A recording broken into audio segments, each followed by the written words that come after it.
حضرت ابو امامہ رضی اللہ عنہ بیان کرتے ہیں، رسول اللہ صلی اللہ علیہ وآلہ وسلم نے فرمایا، جس شخص نے اللہ کے لیے محبت کی، اللہ کی خاطر بغض رکھا، اللہ کی رضا کی خاطر عطا کیا اور اللہ کے لیے روک لیا تو اس نے ایمان مکمل کر لیا۔ مشکوٰۃ المصابیح حدیث نمبر 30۔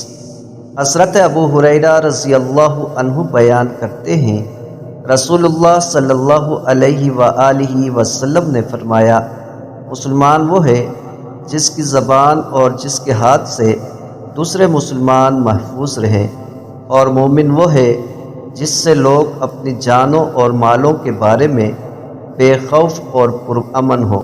مشکوٰۃ المصابیح حدیث نمبر 33۔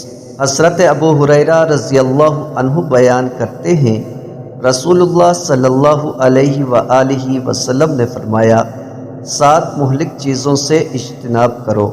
انہوں نے عرض کیا، اللہ کے رسول وہ کیا ہیں؟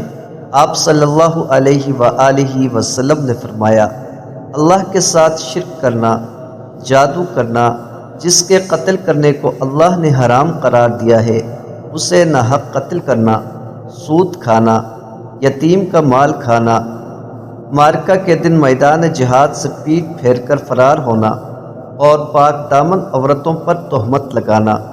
مشکوٰۃ المصابیح حدیث نمبر 52۔